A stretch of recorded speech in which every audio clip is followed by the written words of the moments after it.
Alright, so today we're here at the Hill residence, and we are going to be doing a repairability attempt to show you, how the area stands up to, the constant banging and everything that's in the process of doing a repair.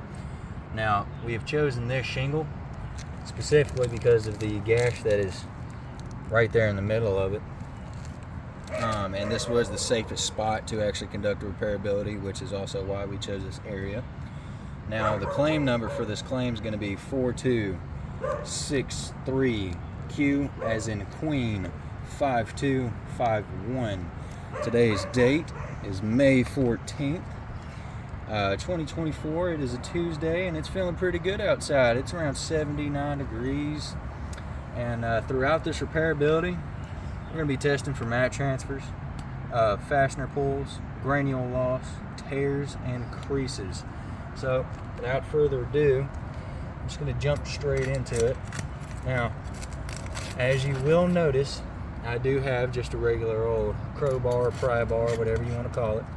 Now, last we spoke, you did mention one of the preferred tools for State Farm was a roof snake. Now, you may be wondering, why am I using a crowbar or a pry bar if that was one of the preferred tools? Well, this is the average tool that any roofing company or roofing crew is going to use whenever they come up here. So, to show you what an actual repairability would look like, I decided to go ahead and use the generic tools that any other company or crew would use. And also, it's kind of to benefit y'all as well, because I've used a roof snake before and it did a lot more damage than it did good when going through the repairability. So I'm just trying to give this repairability the best chance, that way you all can see what's really going on up here. Alright, so we're looking pretty good so far. Everything should be unadhered from the surface. Alright, good. Alright. Now we're going to go through and we're going to document where all of the holes are. So, there's one, just so we can kind of keep track of everything. Or we don't put holes, nails in the wrong spot and have extra holes that we don't need.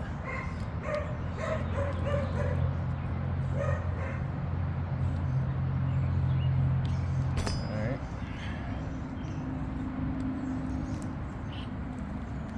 I hope whoever's on the receiving end of this is in a very calm, cool, controlled environment, because it does not take long to get hot up here. I'm already sweating bullets. So, let's get right into it.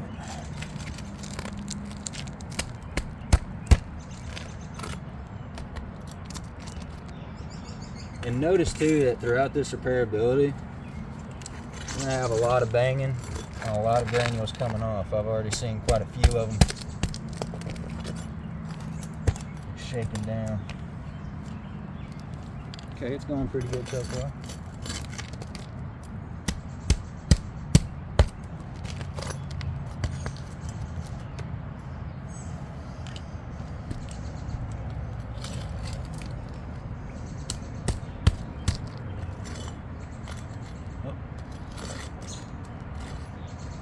Right here, we have one fastener pull already.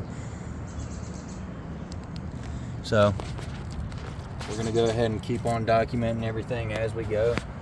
We had one fastener pull right here. Now, we do still have to get this shingle out, so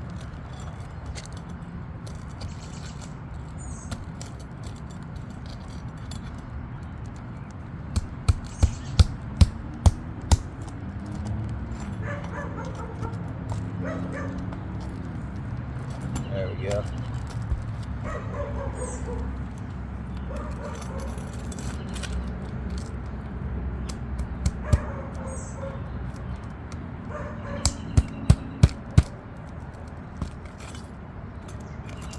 Smooth.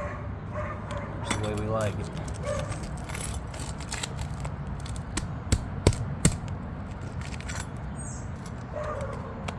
Another good one.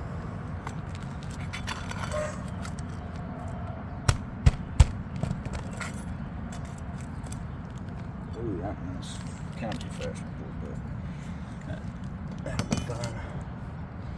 Alright, there we go. So, y'all said that the best match for a shingle would be a GAF Royal Sovereign charcoal. So, let's flip this around so we can get a good look. Now, this is GAF right here, Royal Sovereign charcoal, and as you can see, it looks nothing like the shingle that currently exists. So let's go into the size comparison now.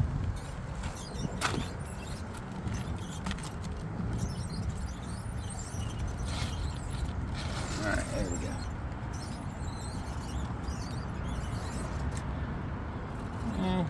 It's barely longer. It's just a little bit longer. The exposure's a little bit longer. About 1/8 of an inch. So it definitely changed in size as well. Now I gotta go ahead and move forward with this repairability. Also, another thing to add. Now, this roof, I guess, well, not I guess, but we can both agree that this roof was not put on yesterday. It is a very old roofing system. I think everyone would agree to that. And one of the things to keep in mind with these new roofing systems, anything from 2016 and up, they underwent some changes as far as granules and let's see here, algae resistance and all kinds of stuff like that. So another big difference would be that this has algae resistance coating in it, which helps the roof last a little bit longer. Kind of helps it in the aging process, all that good stuff.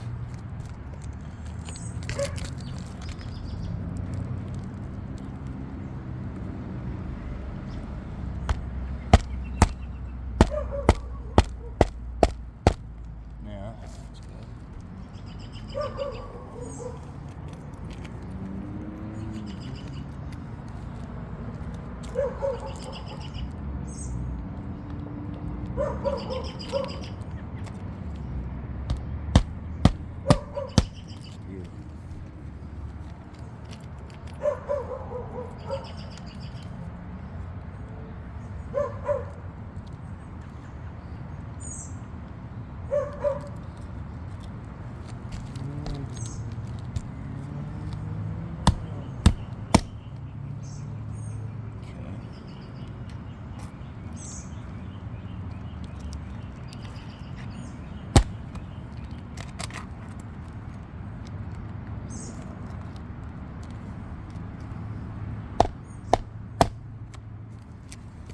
Uno mas.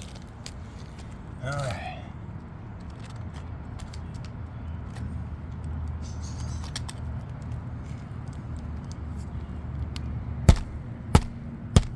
Beautiful. So now, let's go through, see how everything held up. A lot of give going on right here. A lot of granule loss. So, one thing that we have to go ahead and give it a fail on is of course going to be the granule loss, and this is the best side on this roof. You can tell already by the cascade of chalk that things have been popping out. All these granules have been coming loose and, you know, getting disruptive, and everything is just falling right off of it. So we have to give it a fail as far as granule loss. Now the fastener pulls, we had one fastener pull, which wish we didn't, but we had one fastener pull. I'll get to that later. I mean, see all the granules shaking off of that. That one's good. Got a crease starting right here. Another crease starting. We've got one that's about to crease. Another one that's about to crease. You can see this one. The black line that's starting to form up top. That one's a crease. Black line that's forming up top right here is another crease. So it failed as far as creases go. I'm gonna have to give it a fail for the fastener pulls. Now let me check this mat transfer real quick. It did have mat transfer. It failed as far as mat transfer. So if you can look underneath here, you can see all along right here the mat transfer. Again, all this is mat transfer. Mat transfer again. It's on every single shingle, every single one. And we'll go back through. This one looks pretty good, actually. We'll go back through onto the shingle that we pulled and check that out real quick. But I'm actually not seeing any tears, so we're good on the tears. But real quick, let's check out the shingle. Okay. So, from all of this, it's from that mat transfer that the shingle was laying on top of it. This is the mat transfer from that as well. We'll flip it over here on the back. You can just see it. All that is mat transfer. Mat transfer. Mat transfer. So, it failed in the mat transfer department as well. Now, with everything that's being tested here, you know what, I changed my mind. I'll go ahead and give y'all a go on those fastener pulls. They were nowhere near as bad as I thought they were going to be. You only had one fastener pull. So it passed as far as fastener pulls go and tears go. It failed mat transfer.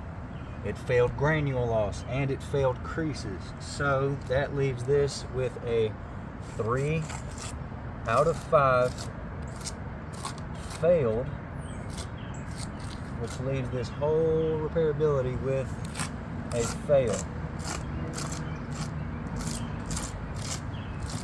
And that concludes this repairability.